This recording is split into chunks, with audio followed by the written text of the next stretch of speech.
Welcome to Wholesale Hotline, where we cover everything to do with wholesale real estate. I'm Jamil Damji. I'm Brent Daniels. And I am Pace Morby. And together we cover the most important parts of wholesale real estate. Lead generation. Conversion of sellers into contracts. And dispositions. Guys, remember when you're watching this show, do us a favor and squad up in the comments. Make sure that you are liking and subscribing to the YouTube channels and in the Facebook group Wholesale Hotline. Most important, we want to know we're doing a great job for you and helping you build your business. So go give us a review on iTunes and or Spotify. So squad up and enjoy the show!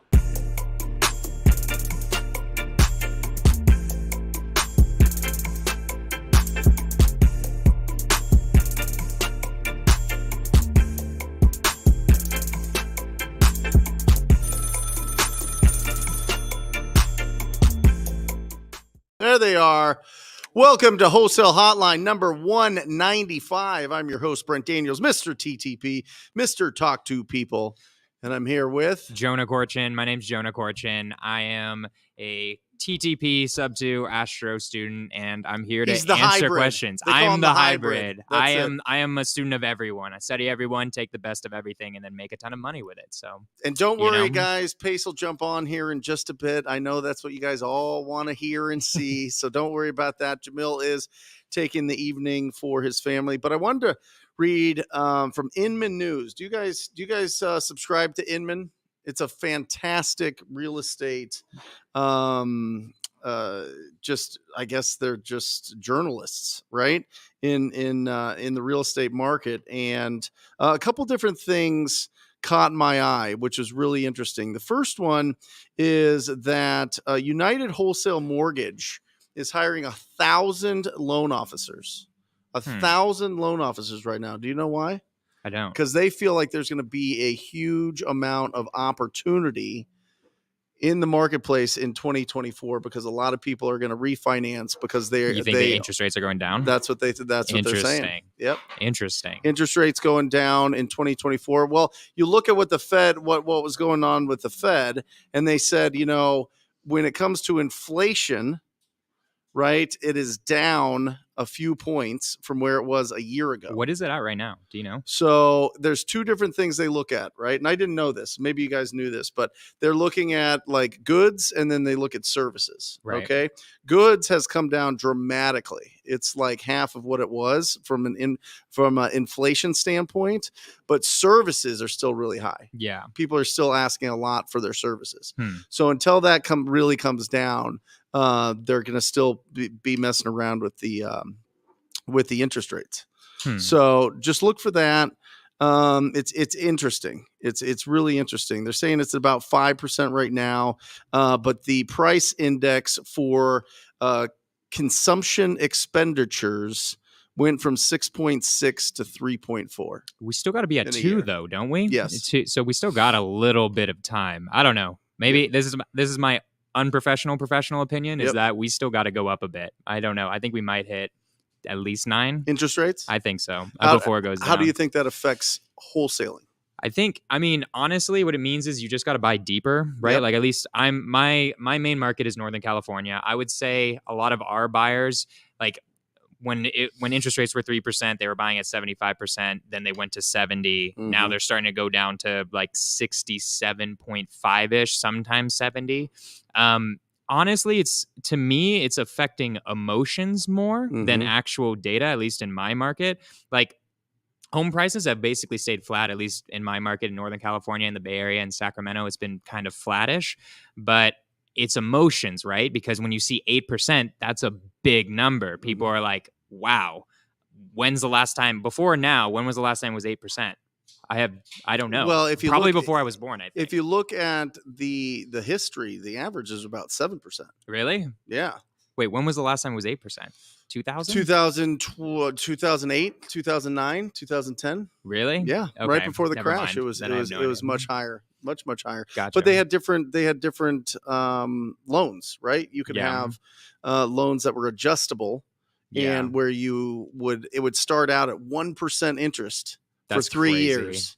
And then people would just go, well, if it appreciates, this is perfect. I'll just refinance once it appreciates. And then it didn't. And that's why we got into the situation that we're in. That's a So, trap. guys, welcome to Wholesale Hotline. This show is here for a few different reasons. Number one, give you the instruction that you need to go out there in this market right now and be wildly successful and build an actual wholesaling business. Yes, we want you to go and get your first deal, get proof of concept, but the whole goal is to build a business that is a servant to you and not you to it. Okay. Number two, we're going to answer whatever questions you guys have here. It's a 90-minute show, so we should be able to answer a lot of questions. Number three, most importantly, squad up in the comments. Squad up, connect with everybody. Matt, can you put the camera on the audience right now? Speaking of squatting up, look at this right here, guys. Look at the studio audience here for Wholesale Hotline. Come on, raise it up, guys. Raise it up. There we are.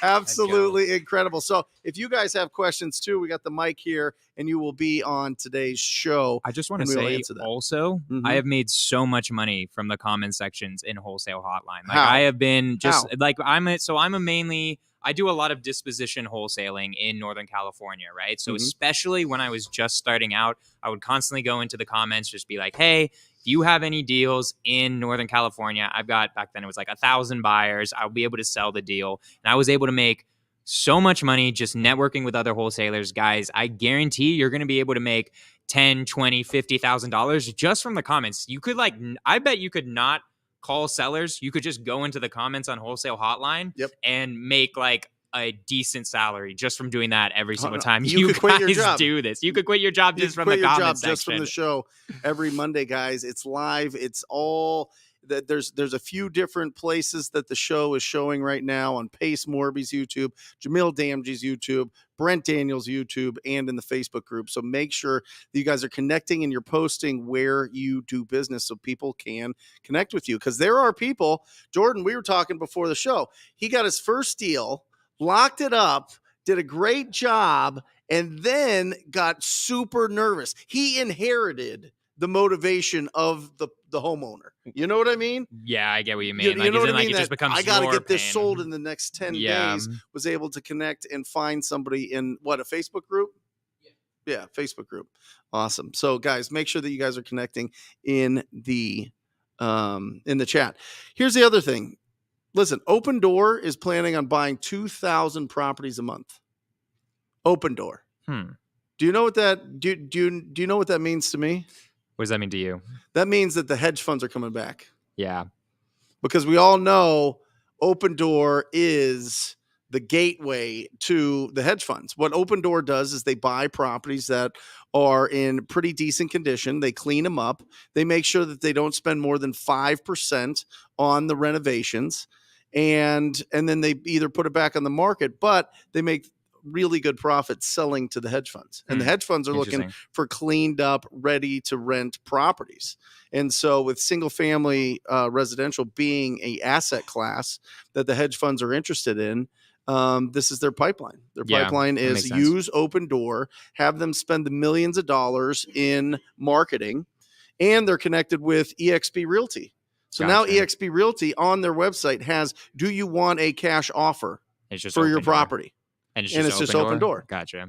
Isn't that wild? Interesting. That is very interesting. I like it. Did you sell any deals to hedge funds? Not really. I think there aren't an insane amount in California. I don't think hedge funds like California as much as other markets, to be honest. So I've never personally sold a deal to hedge funds, but I've been hearing things from some of my friends who have started selling more to hedge funds again. Yep. Seems like a great business What's a model. hedge fund, Jonah? So a hedge fund is basically just a group. This is my understanding of it anyways. It's basically a group of people who have a ton of money and they just buy real estate. They pool together money and buy real estate, right? So they have billions upon billions of dollars. A lot of some of them are public, some of them are private, but what they do is they just buy real estate and then speculate on the assets themselves. Is that more or less right, you think? Hedge fund's just a pool of money. Yeah, just a pool of money of like tons of Oftentimes, investors. it's people's retirement funds, Yeah. big corporations. Mutual funds oftentimes, too. it's pension funds for Yeah. government workers. I mean, it's very wealthy people that just protect their wealth Yeah. through buying assets that are lower risk. And so, think about it. Think about it, Jonas. So what they do is hedge funds put their money into the stock market, right? And they're riding the market, and then they can get a loan from that asset, the stocks that they own, and they take that loan and they buy residential real estate.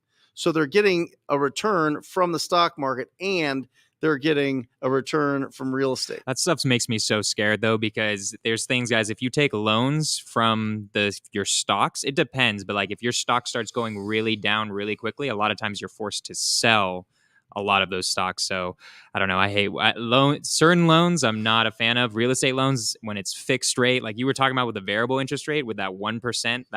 That sounds like a trap to me because you get enticed by the 1%, but then it starts going up. Of course. As like so many people saw in this market, mainly on the commercial side, because that's where variable interest rate loans are now. Yep. Because most people have fixed rate other than that. But like, I don't know. Try to get those fixed rates, 30-year mortgages, and just use those to make money. I'm just don't like the variable interest rates. Don't like the rules that come with all these crazy other loans of like what happens if the collateral goes down or anything like that. But yeah, I just like sticking to those fixed rate mortgages personally. But awesome. Well, let's not talk about mortgages or the stock market or any of that. Let's talk about wholesaling deals. Hell yeah. Let's talk about selling some paper. Let's talk about flipping this paper, baby. Let's do it. Because you and I have a completely different approach. True. Right? We do. Are we going to debate? We're going to do something. I do agent outreach mainly. That's like my main thing. I do agent outreach and I also dispo other people's deals, right?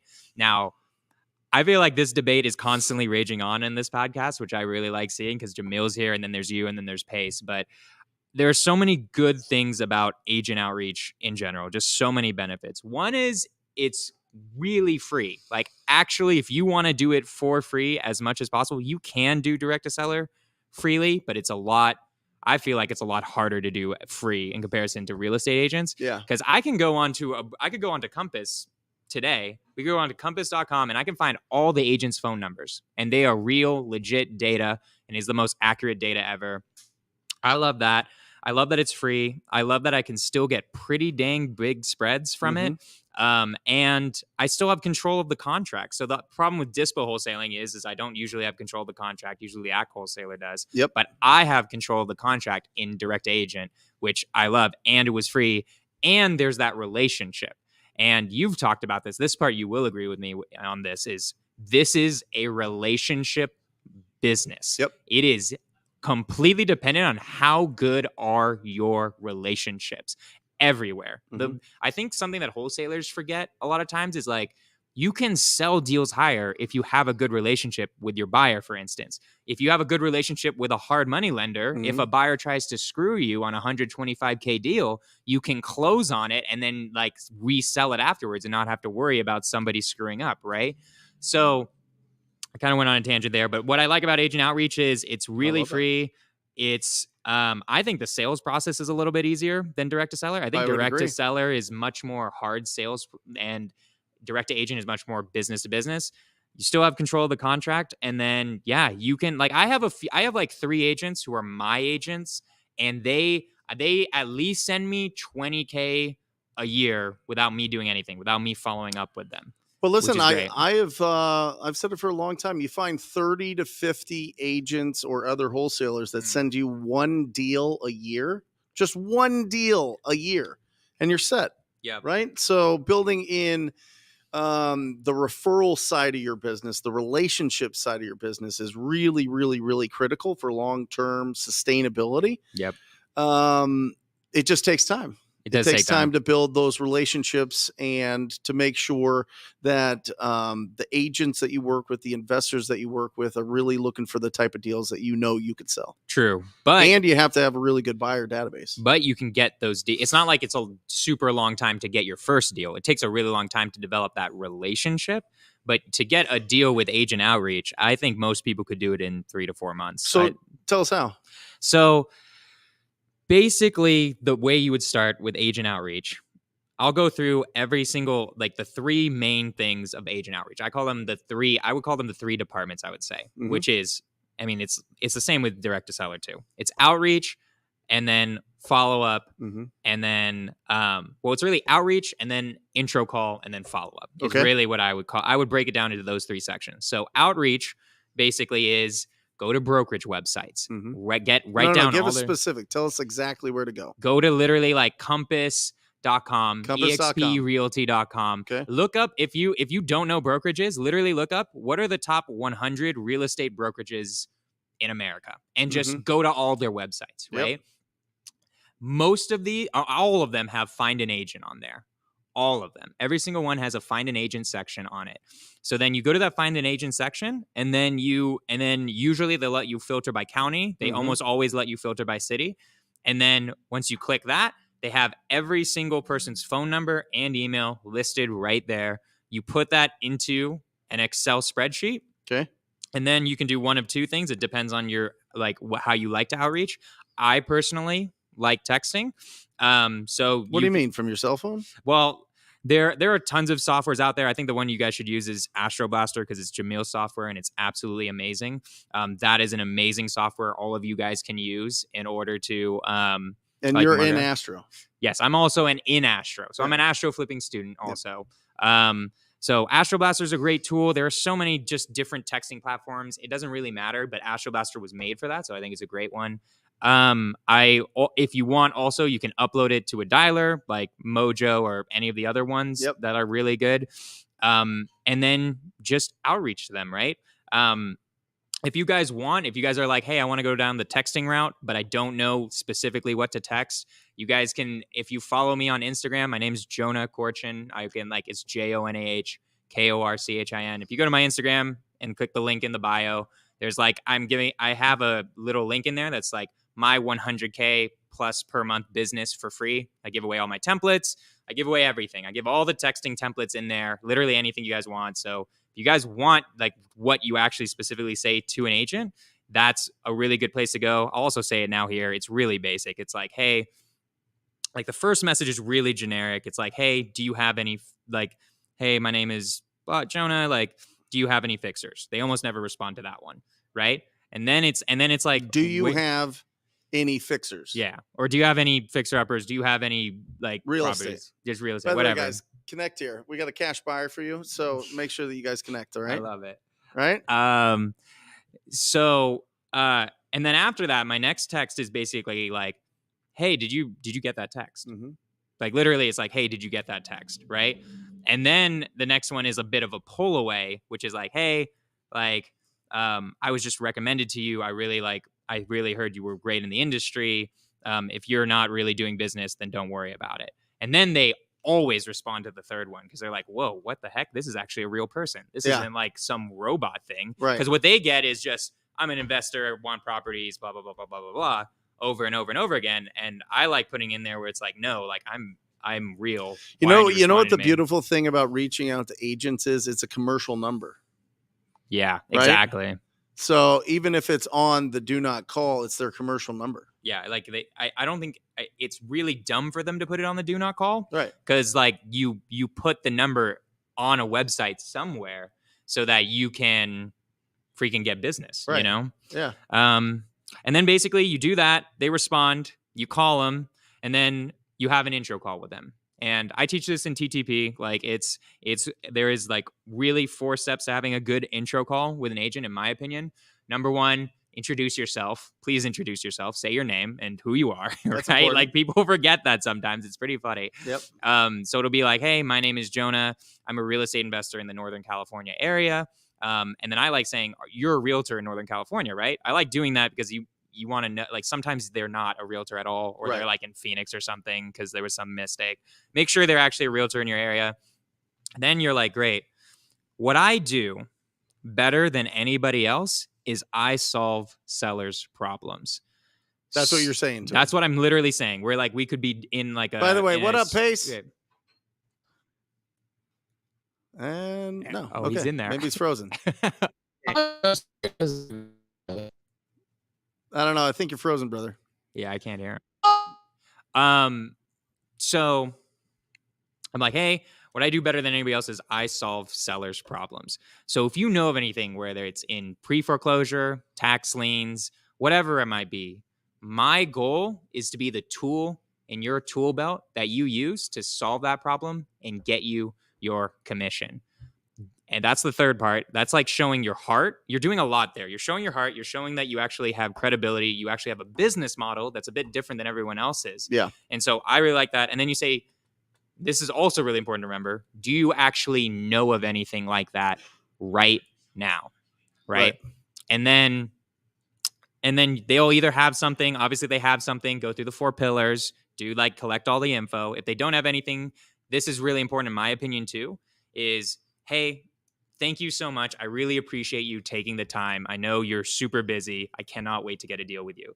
Because honestly, like this is something that I've started thinking about a lot. I thought about this a lot on the plane about how so few people get appreciated. Yeah. Ever. Yeah. Like honestly, like just in life, like people who put out content, like you, Pace, Jamil, I see you guys get appreciated a lot, but people forget to give it to like everyone around it. I feel like my success is almost entirely based on the fact that I appreciate my employees so goddamn much. And I tell them, I literally think to myself every single time I get off the phone, be like, hey man, by the way, you're crushing it. I appreciate you so much. I don't care if I'm mad at them. I'm going to tell them that. Yeah. Like always, because I don't know. I think we're missing that in life. So what employees do you have? So I have 2 ACK managers. So I have 2 salespeople. So an ACK manager is basically a salesperson. It's a closer. So what do they do? Because we were having this conversation before. What do they do? Yeah. Well, they close deals. What do you mean? Like they do everything. So, okay. So let's start with, if we want to break down my organization. So we have VAs who are lead generators. Okay. Right. So the VAs do what I was talking about with going to the brokerage websites. They also go onto PropStream. PropStream, you can download agents' phone numbers from the MLS from there. They do all that. They create them in a list. They put it in into a software, and then it sends out that text outreach, and they get it up to the point where they actually want to talk to somebody. Yeah. Then my ACK managers, who are Americans, they actually talk to them. They develop that relationship in the way that I was just telling you guys.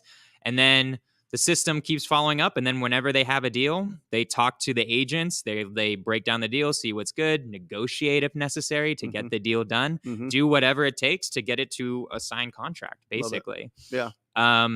And then rest of the team, there's a transaction. Commission? No. Come on, man. I went to the Rhino Roundtable, dude. You know what I did. Like, you gave him a salary. I gave him a salary. I gave him your salary, the salary you said, $70K plus 6% commission, right? That's it. It sounds expensive, right? It makes my overhead seem scary, but it gives so many good returns. I'm so glad I locked up a 95K deal today. One of my guys locked up a 95K deal today. Okay. Because I got the best. Because I got the best people, right? From an agent. Awesome. Yeah. So, and that's with EMD in. Sorry, EMD got in today. So he locked it up a while ago, but then EMD got in today. So I just want to use that as an example of, yeah, it looks expensive, but then you get the best people. Right. That's what you said to me in Rhino Roundtable. And I'm like, that totally makes sense. I kept losing salespeople who were all commission-based. And I'm like, okay, why am I hiring these commission-based people? Because I'm scared of having overhead. Yes. That is, I'm going to have to pay people. Yes. And it's scary, right? Like if you have a bad month, it is scary to have overhead, right? So, but now actually paying them a salary, I mean, they'll stay around. It happens. They stay around and you get crazy deals. Pace, you Pace. back? I don't know. You tell me. Am I back? You are. Seems so. Had to restart my router like 3 times and my computer a bunch of times. So, I think I got to upgrade from this Android that I've been using to run Wholesale Hotline. I told you, iPhone's only, Pace. I know. Jonah Korchin. My guy. What's up, brother? Good to see you. Good to see you, my man. So good to see you. So sorry I'm late, guys. Dealing with trouble on interwebs and all that kind of stuff. I've got all sorts of work going on at my home studio, so things are getting jumbled up, and I had to take some time to fix it. So we're talking about agent outreach. Jonah Korchin does a great job of that. Where are we at in the conversation? we were talking about we were just getting into my team or what my team looks like right now. So we were just talking about act managers, what you pay them. I went to Rhino Roundtable and he gave me a really good idea of like paying them salary plus commission. And then we were just talking about how so far that's been really good for my business, where when salespeople, at least what I noticed in the first month or two, when they're like aren't getting a deal yet because they're going through training, they're like fumbling around. It's just, if you pay them a salary, there's so much less stress for them and for me, because I take on the stress of my employees, right? Like I really care about them and I want them to do well. So they eventually get it and they eventually make a lot of money as an all commission thing. But then I also did the calculation of it. Yep. If they make more than $500,000 in revenue, I'm actually paying them more money on commission only. So really the only reason I do commission only is because A, I don't have any money, or B, I don't trust my own abilities to be able to train people, or C, I'm just scared. And I'm like, no, that's bullshit, or BS. Sorry. That's BS. So, it's anywho. mindset, Corchin. It's mindset, and you know it. Yeah, exactly. You know, it's like some of the conversations you and I had 2 years ago or so. You know, it takes a while to upgrade. I mean, the purpose of being in the right rooms is not so you can learn all the information immediately. It's so that you can cut your learning curve down by maybe a 50% margin. So like something that took Brent 10 years should take you 4, right? Yep. Right. What a lot of people think is they're like, oh, you know, I'm learning at Rhino Roundtable or Subto community or Astro or, you know, whatever. I'm a TTP student. I'm an Astro student as well. And so I've learned all of these things. But what I'm basically asking Jamil to do as my mentor, or Brent to do as my mentor, is, hey, it took you 7 years to do this. I'm hoping I can accomplish a lot of it in 2 years or 3 years. And some people go, well, why would it take that long? You know why? Here's why it takes sometimes that long to be as good as Brent or even better. Is not because of the technology, the technical aspect. It is 100% you are waiting for yourself to upgrade your mindset, your belief in yourself, and start investing in the things instead of being afraid. So, you know, take what Jonah's talking about right now, for example. If I told you today and you're brand new, hey, you've got to hire people and put a team together and pay salary plus commission, you might as well just put a diaper on because you're going to shit your pants. Not going to happen. It's not going to happen. Like most people are just not going to hire a team. They're just not going to, right? So most of what people need to hear in the very beginning is, how do I get my first deal with no money? And by doing as little amount of work as possible, because I have a 9-to-5 job that keeps me from doing it. That's what they need in the very beginning. Then it upgrades to, all right, I got to scale this. Okay, great. Now the next question, then the next question, then the next question. You have been through all of those phases, and I've been very lucky to watch you do what I did in 5 years, you've done in 2. And it's super impressive to watch. Most of the things that have changed are not the technical aspects of the industry. It is you and your mindset of you growing into a bigger version of Jonah Corchin, which is super freaking fun to watch. What upgrades do you feel like you still have to work on right now to get to the level you're trying to get to?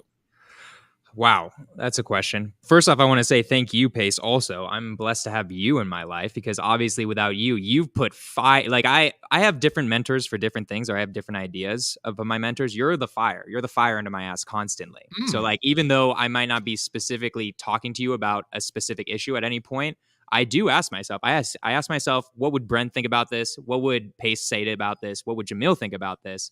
Kind of like Think and Grow Rich. I don't know if you guys have obviously read the book, but I don't know if you guys remember. I don't know if you guys remember the part where it's like the what's it called? The board of directors. The board of directors. You guys are all on my board of directors, right? Yeah. What do I still need? I feel like what I need now, I don't know if this is technical or not, but the next step for me, mindset, I don't know if this is mindset or technical. This could be both. Is, okay, I've built a business from the ground up. What does it take to build a business or keep building the business from up down, if that makes sense? So yeah. I want to open up a new market, but I don't want to do anything, right? So, okay, calculate, am I going to have to hire an operations manager immediately to be able to, and then like 6 employees, 7 employees right under it. And then, okay, how much cash do I have to do there? Because it'll take a little while for that up running, right? This is the greatest thought problem. I don't know if you would consider that like a mindset issue necessarily, but it's like the most creative problem I've been like wrestling around with in my brain the past week or two. Is like, okay, Northern California is growing great, probably 100K per month, averaging every single month. It's going, and also honestly, the salespeople are like really new because I kind of I didn't fire, everyone left who was only commission, right? So then I had to, with the salary, like I think they're going to stay longer. And then one of them is 2 months in, the other's 4 months in. The 4-month guy is bringing in like most of the money right now. And then the 2-month guy will start bringing in way more. So I'm expecting it to be like 100 to 200K a month just in Northern California, just from 2 people. I think I'm going to hire one more act manager there. But once that's bringing in 200 to 300, then it's like, okay, how do I replicate just this whole thing in a new market without me ever having to do anything? Because I built Northern California with like grit and grind. How do I build it with SOPs? How do I conviction? Yeah, like that's that's the answer. Conviction. What do you mean? Conviction is what people want to follow. You know the plan. I do know. You know how to find deals. You know how to sell deals. You know the purchase agreement. You know all that. So it's just the conviction of leadership. That's it. And you want to go top down. It's. Do you actually have that unshakable conviction of the vision that you have for your company? I mean, I definitely have the vision, and we're definitely going to do communicating that. Yeah, it's true. It's like I know the technical. I do. I just don't want to. I just want to make sure, because obviously when I was growing this business, I'd have like someone would leave, then I'd have to come back in. I don't want that. I want to be fully out of my business and be like, okay, can we open up a new market? Can we make it where I open up a new market and all I do is vision and outdo the vision and all of that? I mean, Pace, we've talked about it. I got an integrator, which obviously like you hounded me for 2 years. And that was partially I didn't have the right person too, but I found the right person, Tyler Wanaka, great guy. Hey, everybody, write this down. What Jonah's saying right here. He said, I hadn't found the right person. That is part of it. But part of it was Jonah also became the person worthy of that person. That's it. Right. And I've watched Jonah upgrade himself, personal development, his communication skills, his leadership skills, his go-giver skills, and leading with value, all of those things. I've watched him do that for 2 years. And then, the thing that you've been asking for will arrive because you've worked on yourself and you've done a great job of that. So just, guys, write that down, right? Like people will ask me all the time, how did you find Molly? How did you find Jade? How did you find Carly? How did you find all these amazing people on your team? And I'm like, I worked on myself so that I could hopefully attract amazing human beings. You did a great job of that, Jonah. So you found an integrator. Keep going. I'm sorry. Yeah. I mean, that's just the next challenge is just like, because if I figure out the formula, I know the plan. You're right. I can do the conviction. I can hire everyone, but we have to figure out everything at once. What are buyers buying in LA at once? I mean, what I'm going to do is I'm going to talk to, I definitely probably do know what to do. You're 100% right. It's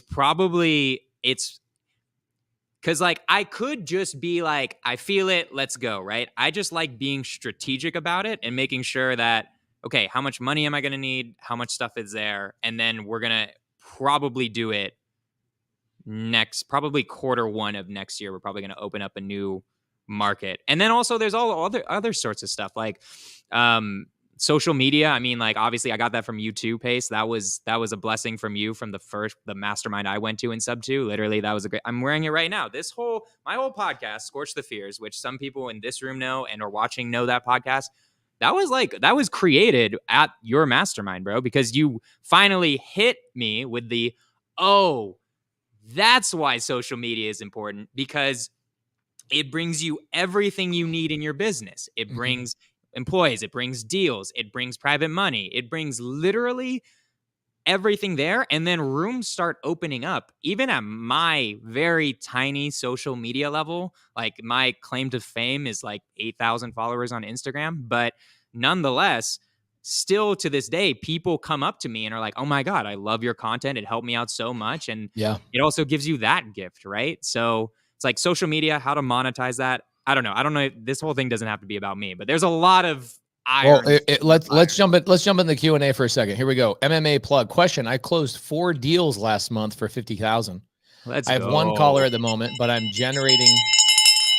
I'm not generating enough leads. Recommendations on generating more leads with the amount. So I think Brent's going to answer this question the same way I'm going to, but I would say PPL is becoming one of the greatest ways for people to have steady lead gen. And PPL means pay per lead, not even pay per click, pay per lead.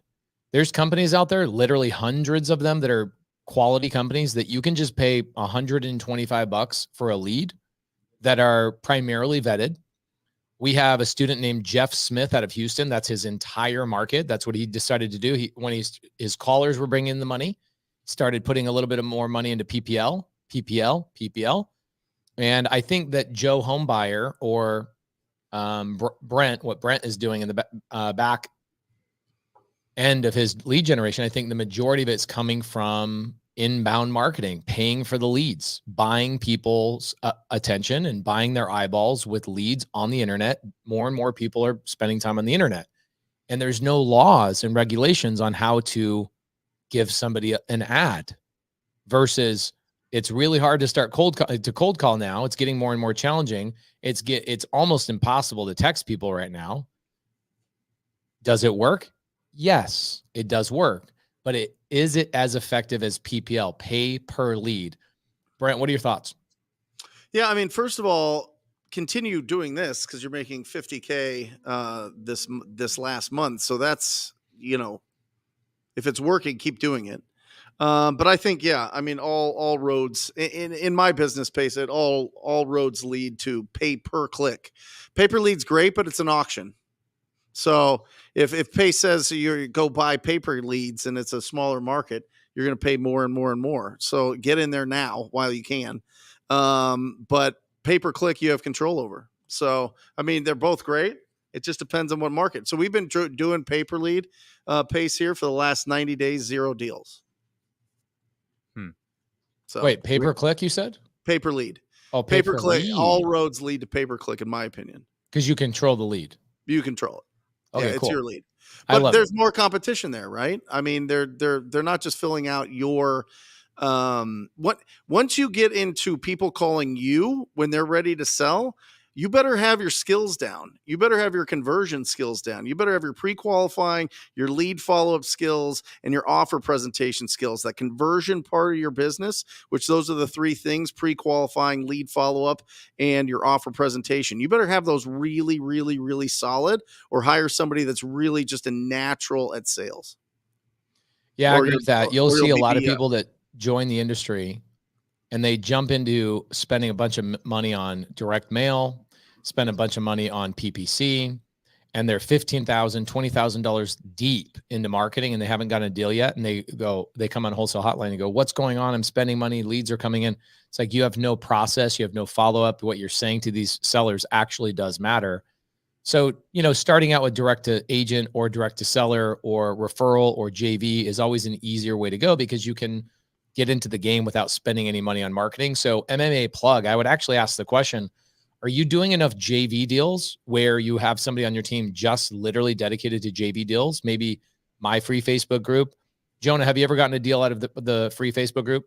Of course, man. I was saying this at the beginning of the podcast. I've gotten probably at least 50,000 just from the comments on this podcast. Probably. I haven't calculated it, but there are a few wholesalers that I met in Wholesale Hotline just in and of itself where they sent me a couple of deals that ended up being 50,000. I love it. So here's the next question that ties right into that. Ian Lane, when is the right time to sign a JV contract when working on a deal with somebody? Immediately.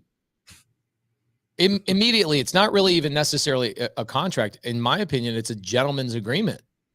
It is, hey, we're going to work on this lead together. Let's JV and line out the agreement. A JV, if you guys look at a JV agreement, I give this away all the time. This is one of the contracts that we spent $3,000 on to have an attorney draft it. We give it away in the free Facebook group. We give it away to everybody because we want students, subto students, Gators, top tier TC, TTP, Astro, and everybody in the collective community to be JVing with each other. That's one of the main things of squadding up, which is the the slogan of Wholesale Hotline.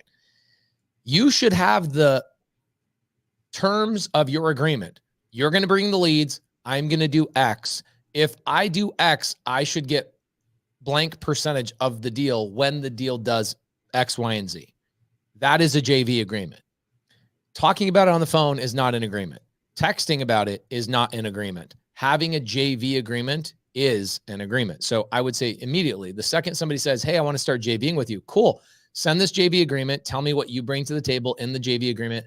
I'll fill out what I bring to the table in the JV agreement, and we'll come up with a percentage that works for both of us. So immediately, any thoughts on that, Brent or Jonah? Yeah, I mean, it makes sense to me.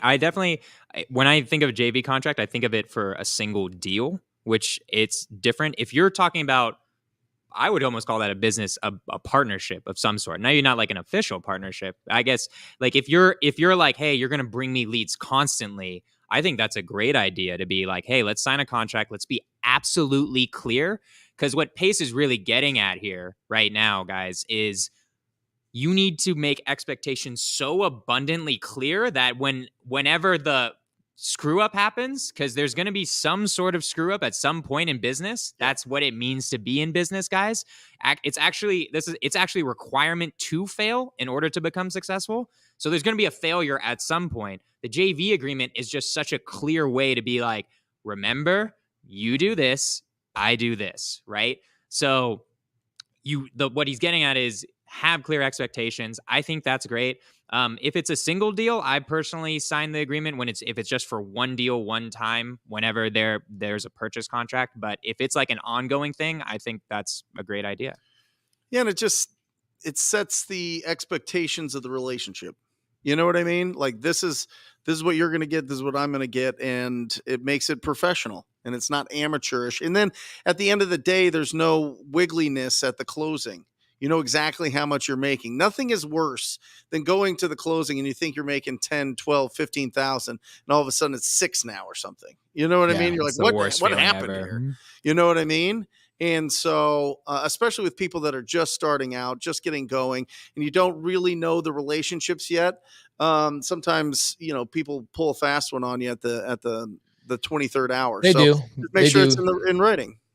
They do. People will do it. Nobody in Hotline, but I mean, it'll happen. It will happen for sure. And I have some stories to talk about that. Nate Lasco says, hey, do I just need to ask the group to get your guys' JV agreement?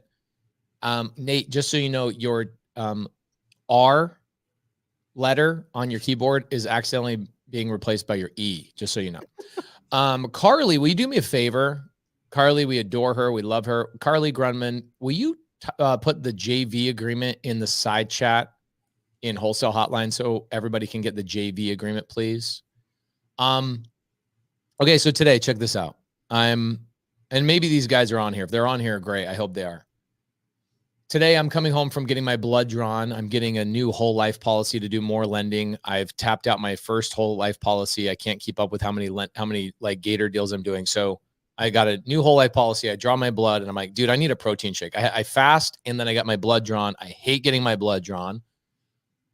One thing that was interesting about the blood drawn before I tell my story, I walk in there. Normally, I'm not joking. This is how I have to have my blood drawn. They have to come to my house because they got to be in my territory. They're bringing a needle. They're penetrating me. It better be at my house.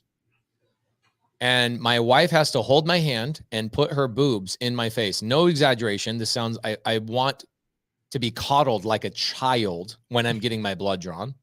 And so my wife comes and nurtures me and hugs me while I'm getting my blood drawn. I'm a 40-year-old man, everybody, and I'm still a sissy. So today I look at my calendar. I decide, you know what? I'm not afraid of needles. I'm not afraid of getting my blood drawn. I have a new identity. And I went into get my blood drawn today, and there was a picture on the wall. I don't know why this meant the world to me, but in the moment, it meant the world to me. In the wall, she strapped me down like I was in Alcatraz, and she was going to cut off my arm or something. And I was in this chair. They do the rubber band around my arm. I can feel my heart beating through my arm. You know that feeling? I looked at the wall, and there's a picture of a pond in the middle of a pasture. And there's a dock that goes about 20 feet into the pond. And there's a pig jumping into the water. Just brave little pig jumping in, courageous. And I was like, I'm that pig. That's me. And the lady says to me, do you have any problems with needles? And I said, no, I'm phenomenal with needles. Even though I have this whole routine, I decided at 40 to reinvent my identity. So, side note, before I tell you my story, on the way home, I decide I'm getting a little lightheaded. I haven't eaten today, had some blood drawn. Let me get a protein shake. I go to the protein shake place. And you know, when you walk in, this is a message for everybody that has a 9-to-5 job. Pay attention to this. I'm walking in and there's a charity table right there. And there's 2 dudes running the charity table. And you're like, how do I avoid these motherfuckers? You know what I'm saying? Like, how do I avoid this situation? And I'm like, dude, we donated so much money. We have our own charity, whatever. I'll give more, whatever. I'll give more. So I go in, I get the protein shake. I was able to avoid them going in, but coming out is when they get you. Now I'm afraid to go to an establishment and just get a protein shake. But anyway, they come up to me and they go, my man, what's up, my man? I go, hey guys, what's up? What are you selling? Tell me what you're selling. Go Girl Scout cookies, whatever it is, I'll buy it. Whatever it is. You don't even have to try hard with me. I'm an easy lay down. Oh, it's a charity. I go, okay, great. No problem.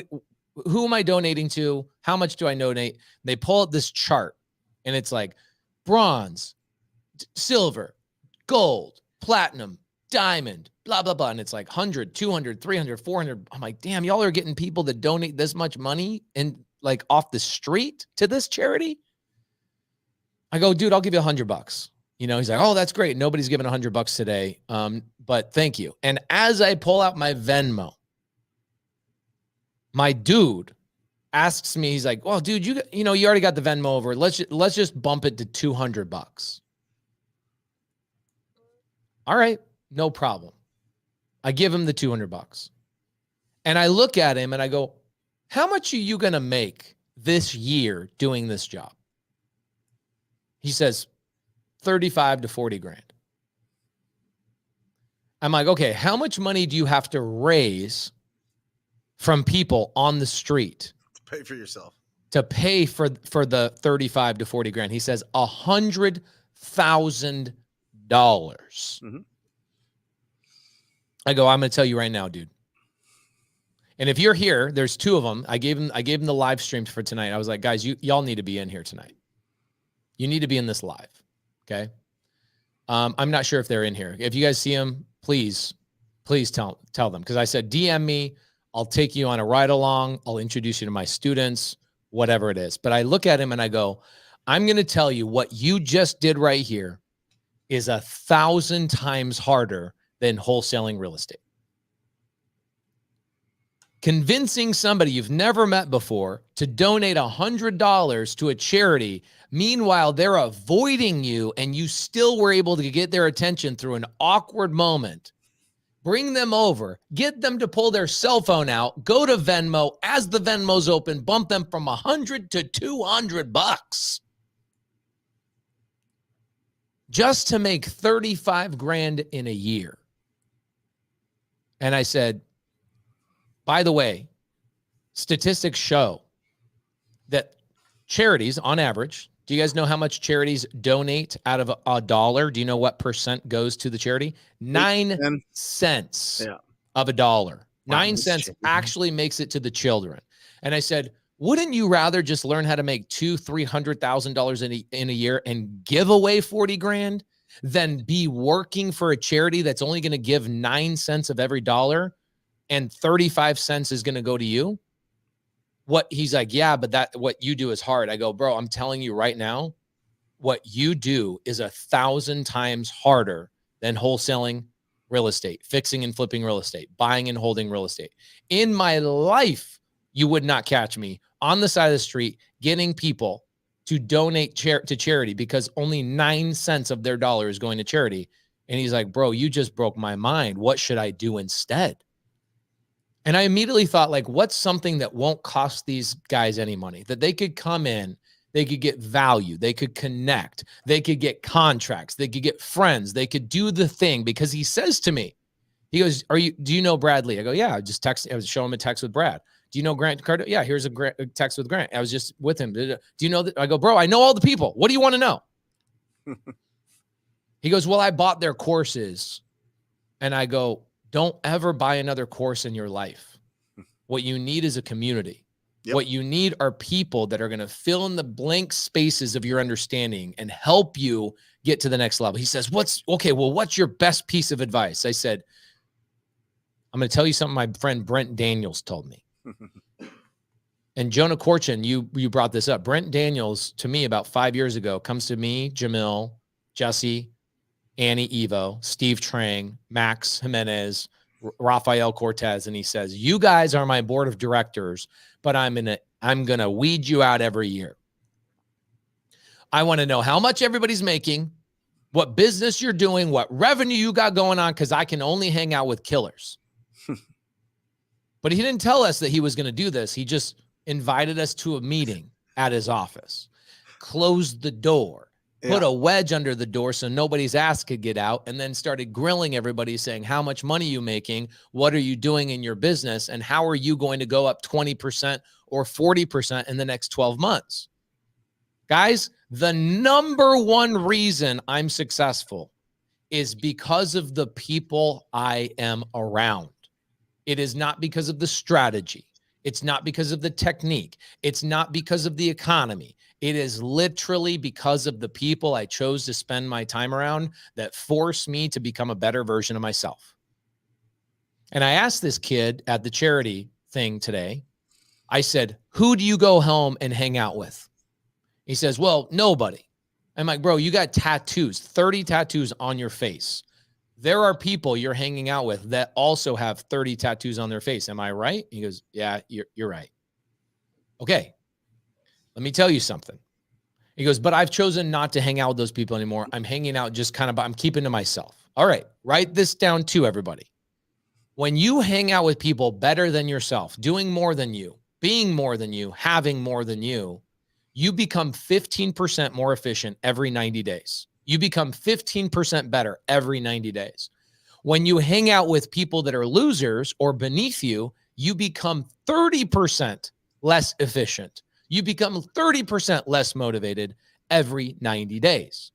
Now, the interesting part of this is that hanging out by yourself has the same effect as the losers have on you. You hang out by yourself, you become 30% less effective, efficient, and motivated because the only voice you're listening to is this internal lizard in your brain that tells you to be afraid of everything. And so I owe a lot of my life, my kids, what food I put on my table because of Brent Daniels pushing me and letting me be in his proximity. So we've got 500 plus people on Wholesale Hotline tonight live. Guys, this podcast did not exist 4 years ago. It's the only podcast I know in the off-market real estate industry that has stood the test of time for more than 30 episodes. Everybody else quits and goes to Abu Dhabi. Everybody else quits and says, I'm out. Wait, I got to be consistent for more than 6 months? I'm out. You got Mr. Brent Daniels, Jamil Damji, and this ugly mug on your screen right now showing up so that you guys have a place to network and hang out with each other.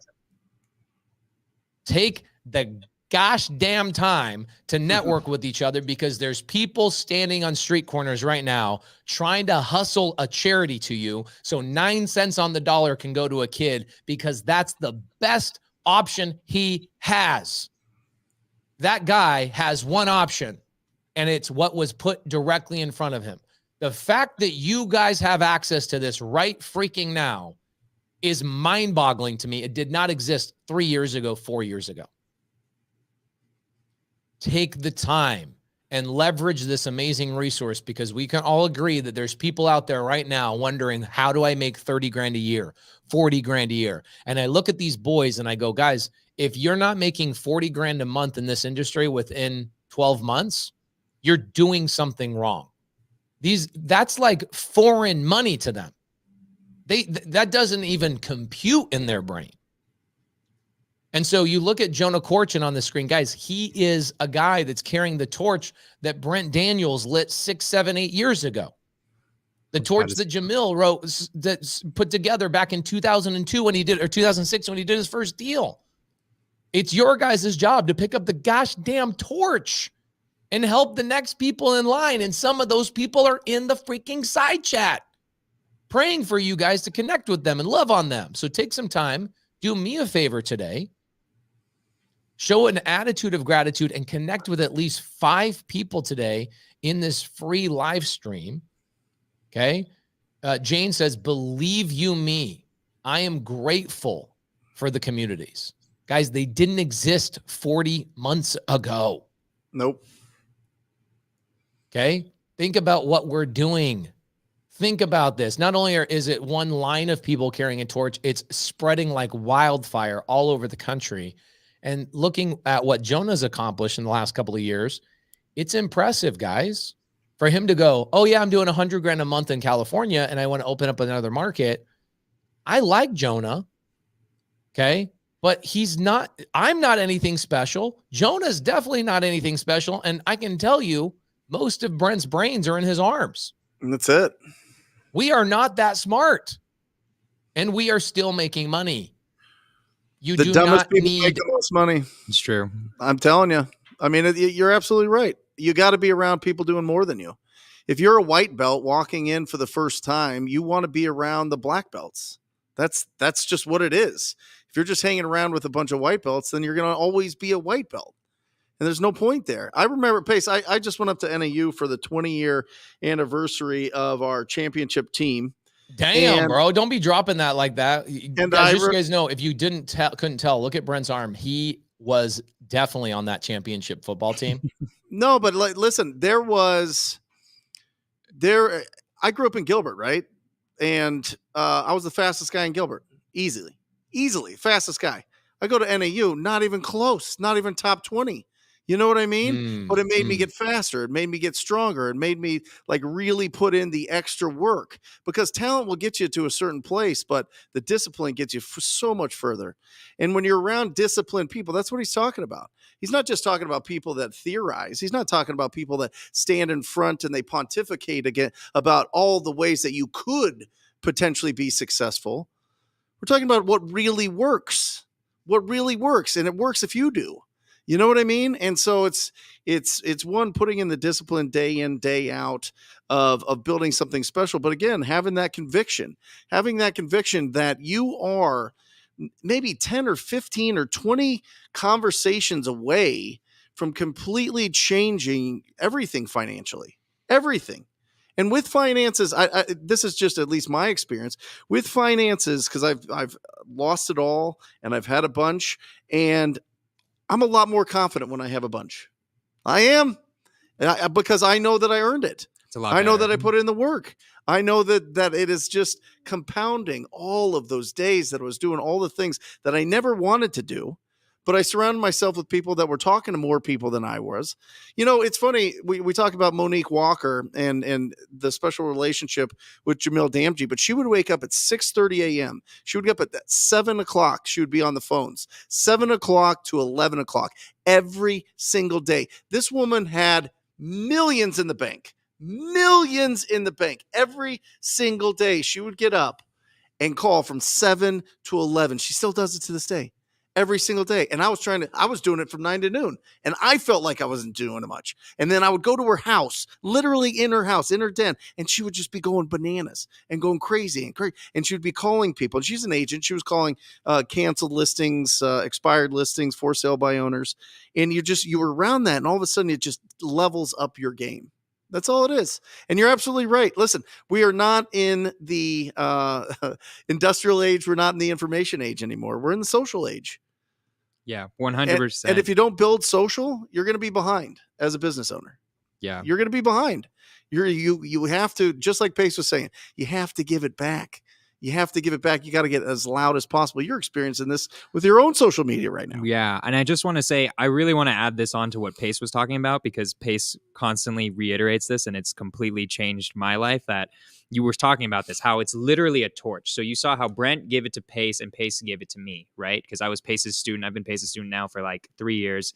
And I want to just emphasize that really, we might look cool because there's a camera in front of us and we're now making money, but truly, there isn't any difference between us three as human beings in the end, right? Are you trying to tell me that I gave you an STD?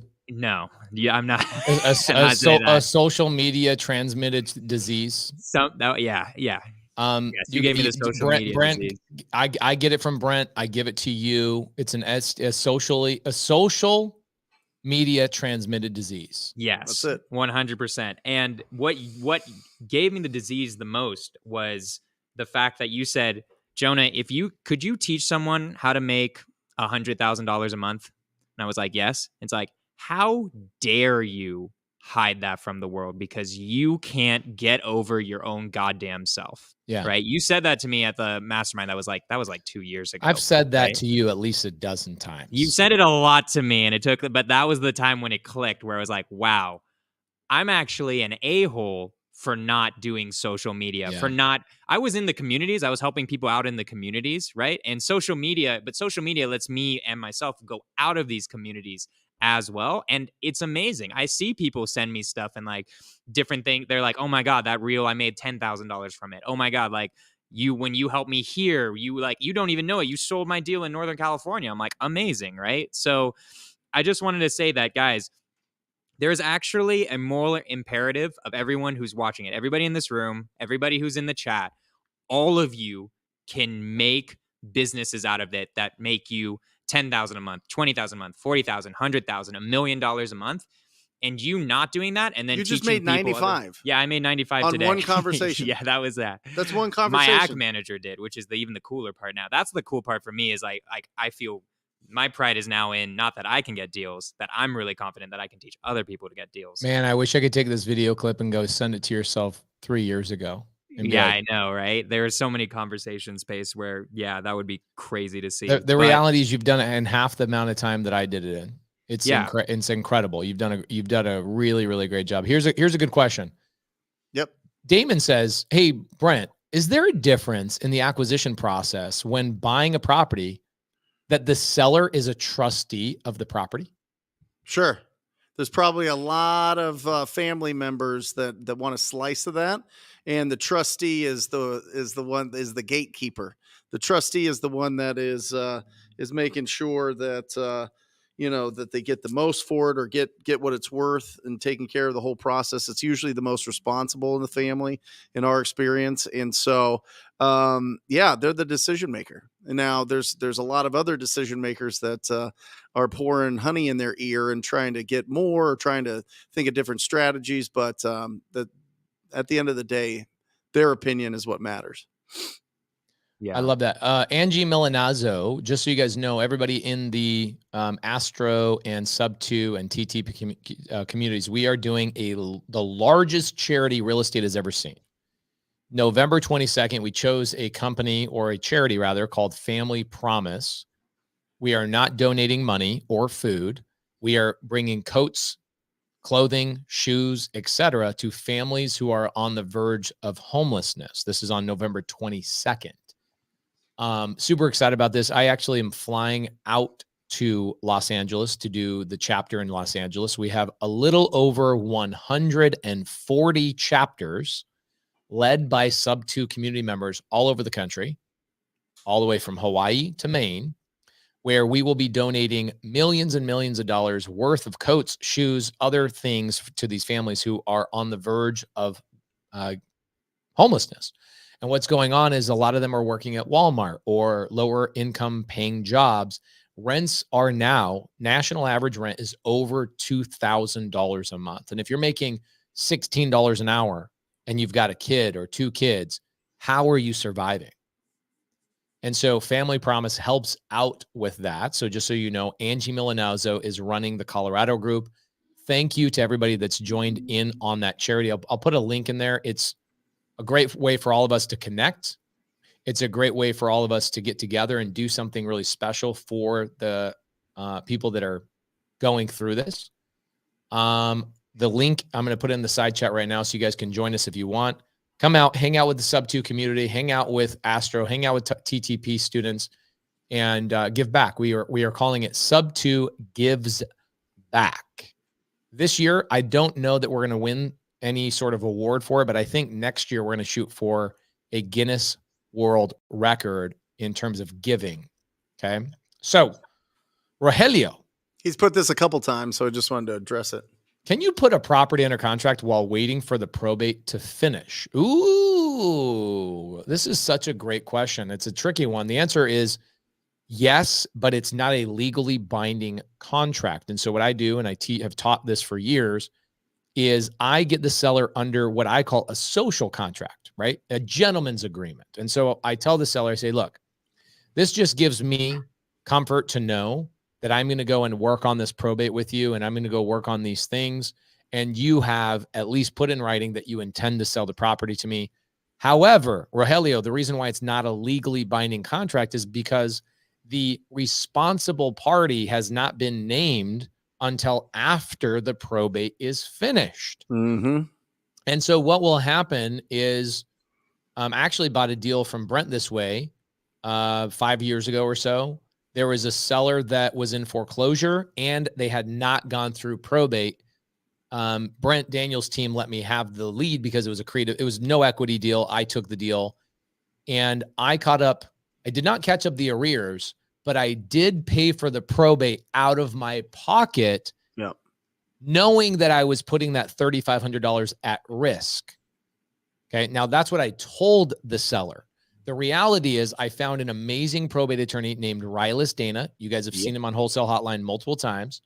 And Rylis Dana will work a probate deal before he gets paid for people he trusts. Rylis Dana worked that probate deal for that seller, of which I did have a contract with. I did not tell her, okay, hate me or love me for this. I did not tell her it was not a legally binding contract. I just said, here's our contract. And once Rylis Dana finished the probate, I called her up and I said, hey, I need to get an addendum to the contract. I actually had you sign the wrong one. Can we, there's a couple of little errors, not a big deal, but I just want to make sure we're like on the up and up. I didn't want to say, hey, we're no longer under contract and alarm her. I just said, hey, there's a couple of things I'd prefer to get them fixed. Can we do this and just sign a new one? Had her sign a brand new contract. And in her mind, she was always in a legally binding contract. But if push came to shove, Rogelio, that seller could have sold that property to anybody else because she at the time was not a responsible person to be able to legally sign contracts on behalf of the estate until after the probate was done. So I did not tell the seller. So yes, can you sign a contract? Yes. Is it legally binding? No. Do you have to tell the seller it's legally binding? No. Do you have to then sign a new contract with them?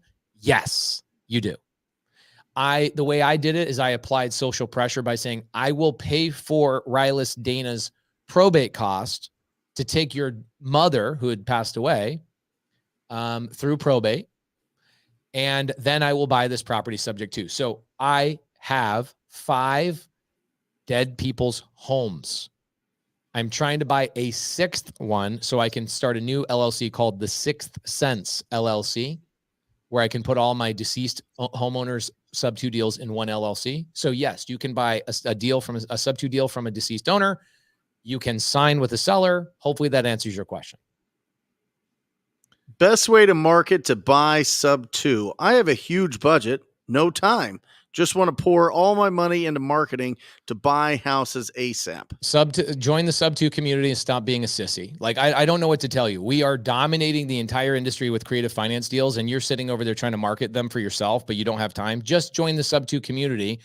Show the community that you can be a trusted human being. If you got a big, like WTF, if there's a community that is leading the industry in creative finance transactions, and you want creative finance transactions from people who will sell them to you and they will do all the work, why wouldn't you just join the community and say, hey guys, sell me deals? Okay, there you go. Simple answer. Join the Subto community. I hate promoting the Subto community because we promote ourselves by how badass we are. But bro, why waste the time when somebody will just bring the deal to you? Is that not a good answer, Jonah? 100%. I'm buying a Subto deal right now from Maj in the chat, like literally just from being like there, giving him advice. We've been going through it on this deal right now. Like the seller's trying to back out, and we're like, I'm debating whether to make him perform or not. I'm like thinking about it right now, but I'm constantly sent deals all the time, like every single day. And like I'm a leader in the community, but even just joining the community and saying that, like you could, it's just so, there are so many deals. There are so many. I did an interview with Mitch Pomeroy today. Mitch Pomeroy out of NorCal. You know Mitch Pomeroy. He's right there, actually. Okay. Mitch, how many deals do you look at every day just from the Subto community? Every day. How many deals do you look at? I get about 25 just out of the Discord from Subto every single day with 2 to 4% interest rates all over the country. Okay. Yep. Say that one more time to the knuckleheads in the back, Mitch. 25 plus deals a day just from networking within the Discord.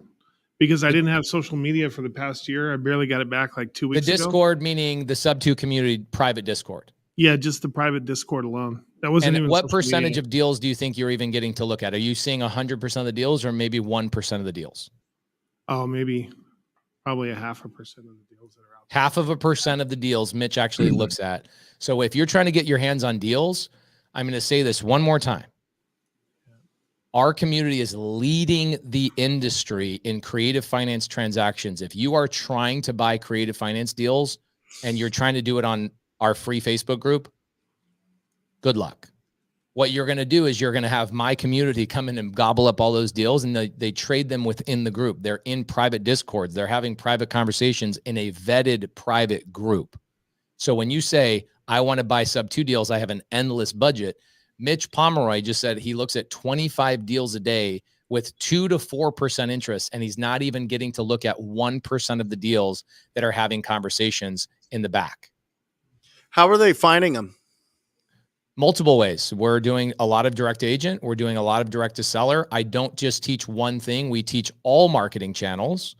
And, for a while we had Jonah doing a Friday Zoom, doing direct to agent training for the Subto community for probably 3 or 4 months. Mm-hmm. We do a lot of one of the greatest ways to get Subto deals is working with wholesalers that don't know their butt from a hole in the ground and are like, I don't know what to do. I've got a lead that has no equity. This is obviously not a lead. And we used to call that the PACE method. It's now the Lanza method because Uncle Lanza, another Subto NorCal leader. Great guy. Uncle Lanza made $1.3 million his first year in Subto by just working wholesalers' dead leads. He worked my leads. I don't know if you know that, Pace, but he literally, since he joined maybe like one generation right before me. And then I was in Northern California, and then I just sent him all my leads. Like I was just like, let's do something with this. We went on a few seller appointments together back when I was still doing direct to seller. So also a great guy to connect with. Yeah. So I just see people, the challenge for me is like, I texted Dan Martell today, and I get it. I get the mindset here, but I texted Dan Martell today. We've become friends over the last year. And I said, hey, I need some personal coaching. I've got some things that are like not related to real estate, not related to finances. Like I've got that pretty much on lock. But I've got some other things I want to upgrade in my life. Not marital stuff, not kids stuff, but other things that I want to figure out. And I sent him a text and I said, will you be my personal coach? And he says, it's an incredibly expensive investment. And I'm like, bro, why would you even say that to me? You want to know why he has to say that? Is because so many people are afraid of investing themselves. They live on YouTube and they live in free things and they live the free lifestyle. I call it Walmart versus Costco. You know how to get the free stuff, the free samples and have the higher quality experience? Pay $99 a year. Pay a filtering fee. Okay? Stop living in Walmart. For heaven's sakes. I tell Dan Martell, I go, bro, I don't care what the investment is. I need to solve this problem. And I don't want to sit in my bed every night wondering, how do I solve this problem? Because at some point there's a time where you need to pay people to give you the answer and a little bit more attention, because it's not just, hey, here's a video. Okay. You need less videos, to be perfectly honest. What you need is more community, people that are actually going to get your ass in their car, your ass in their business, and actually show you the ropes behind the scenes. At some point, you need way less videos. Delete your YouTube account and go join a freaking community, TTP, Astro, or Subto. You've never heard me say that in 195 episodes of Wholesale Hotline.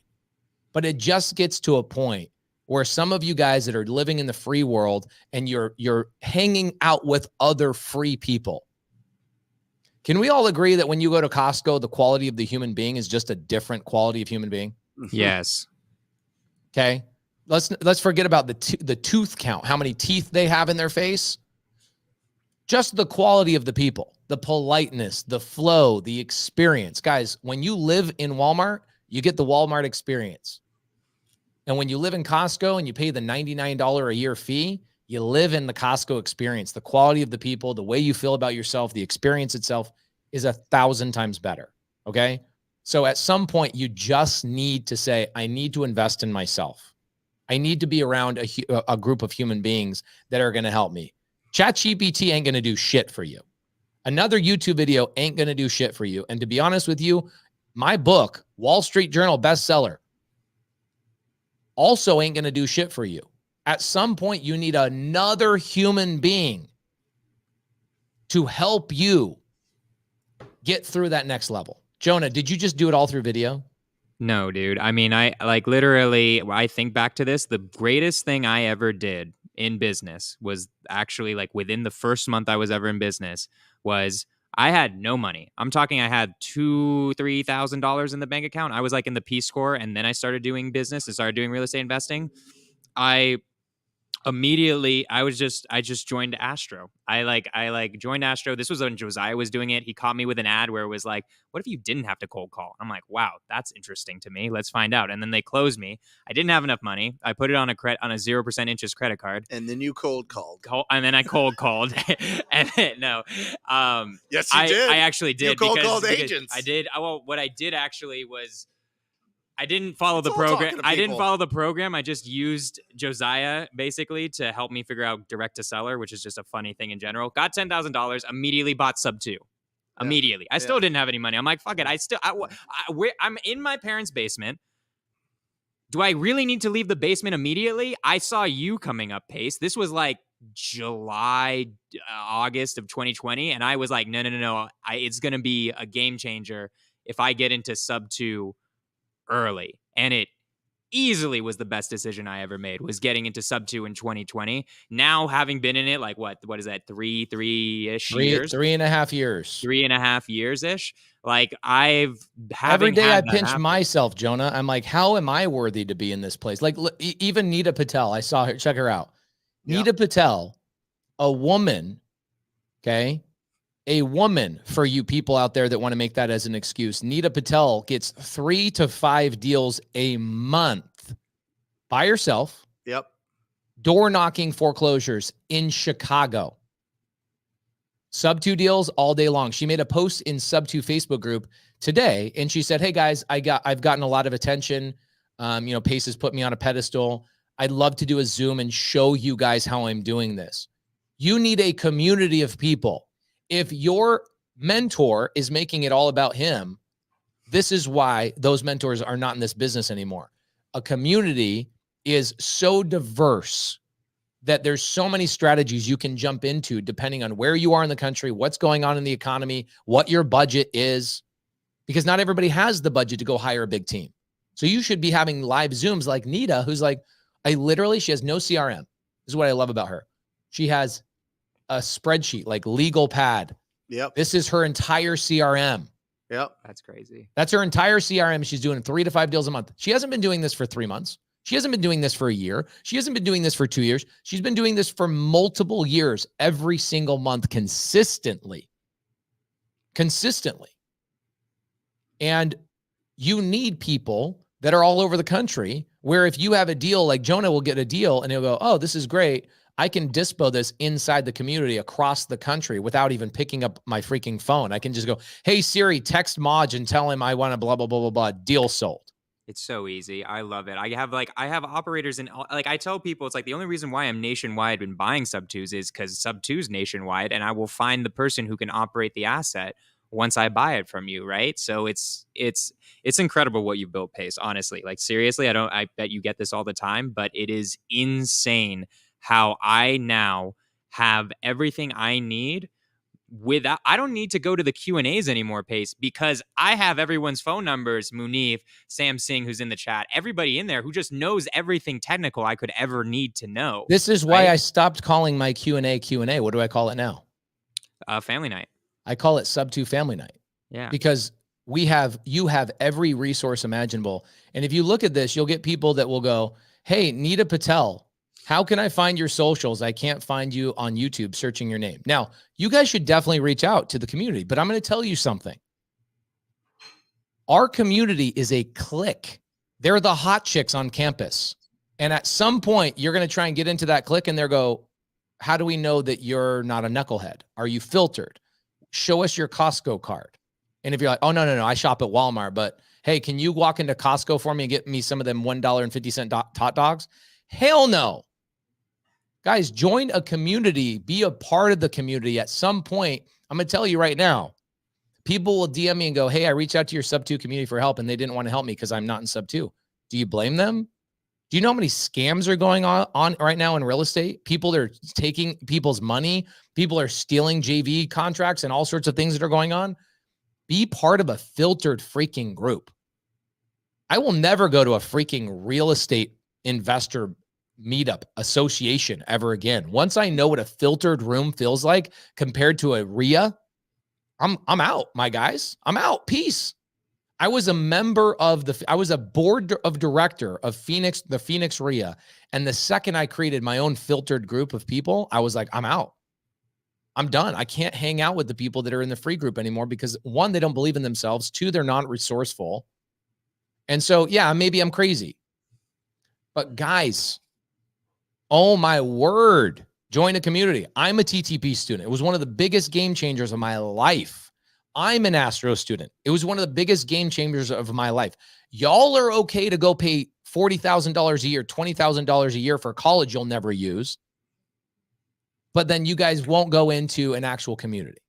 Take some time and join one of the communities. Even Vina Jetty just launched her community. Go join hers. Join a filtered group of people that are doing deals. I'm going to karate chop you guys, and I'm going to lose my voice in the process. You got to understand, like, this industry was traveling circus of real estate investing coaches going around, spending a bunch of money on ads and having really good salespeople to go in to the crowd and have people sign up for $30,000, $40,000, $50,000. Some of the audience has paid that with these traveling circuses. Bro, I was in Minneapolis with Jamil community 2 months ago. And one of the guys you're talking about, he's like 72 years old. Yep. Sitting there. Yep. Flying to a new location. I go, hey, what are you doing? I don't want to say his name because somebody is probably his cousin or something in here. I go, what are you doing? He's like, oh, I'm doing another seminar. I'm like, bro, what?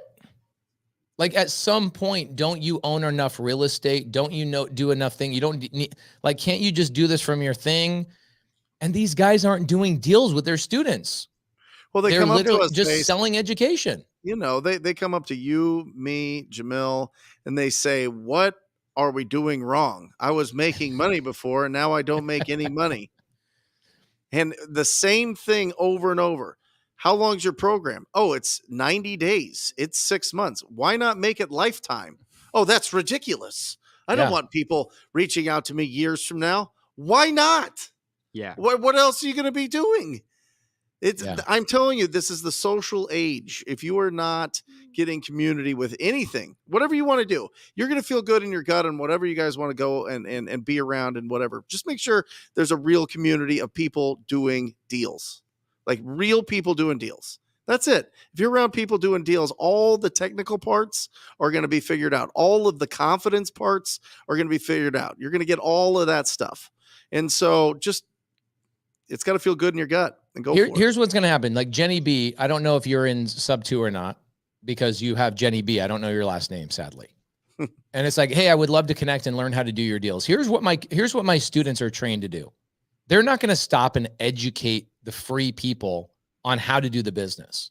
What they want to do is they want you to be able to generate your own leads and bring your problems to them, and they'll work that individual deal for you. Jonah, do you want to stop and break down the entire business for people, or do you want people to bring a lead to you, then you can solve it with creative finance? What I do now is I have like a text of like, okay, bring me all of this info from your lead if you're able to get this info. Well, what if I don't have a lead, Jonah?